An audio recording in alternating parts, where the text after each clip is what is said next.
Hi friends, new year அன்றைக்கி வீட்டிலே இருக்க வேணாம், வெளியில் எங்கேயாவது போய் நியூ எக்ஸ்பீரியன்ஸ் க்ரியேட் பண்ணலாம் அப்படின்னு சொல்லிட்டு இவளை வெளியில் தான் கூட்டிகிட்டு போயிருந்தோம். நம்ம எங்கேயாவது வெளியில் போகலான்னு யோசிக்கும் போதே இவ எப்படி விளாடுவா, இவ எங்கே போனால் ஜாலியாக இருப்பா அப்படின்னு தான் மைண்டுக்கே வருது.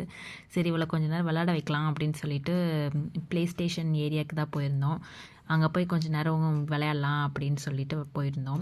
அவள் வந்து சும்மா சுற்றிட்டே இருந்தாள். அவளுக்கு எந்த கேமுமே இதில் விளையாடுறதுக்கு தெரியாது, அலௌடும் கிடையாது. ஸோ சும்மா சுற்றிட்டு இருந்தாள். நாங்களும் விளையாடலை, ஏன்னா இவளை கண்ட்ரோல் பண்ண முடியல. இவள் எங்கே போகிறானே, ரொம்ப ரஷ்ஷாகவும் இருந்துச்சு, எங்கே போகிறானே கண்டுபிடிக்க முடியல. அங்கே ஸ்டால்லாம் வேறு போட்டிருந்தாங்க. சரி, ஒரு ரவுண்டு போயிட்டு வரலாமே அப்படின்னு சொல்லிட்டு கூட்டிகிட்டு போயிருந்தோம். அங்கே எல்லாமே இருந்துச்சு, ஸ்லிப்பர்ஸ், ஃபேன்சி ஐட்டம்ஸ், சாப்பிட்றதுக்கு ஸ்டால் எல்லாமே போட்டிருந்தாங்க, ட்ரெஸ்ஸஸ் எல்லாமே இருந்துச்சு. சும்மா ஒரு ரவுண்டு மட்டும் போயிட்டு அவளை விளையாட வச்சுட்டு இருந்தோம். சும்மா வாங்கிட்டு ஓடிட்டு இருந்தா.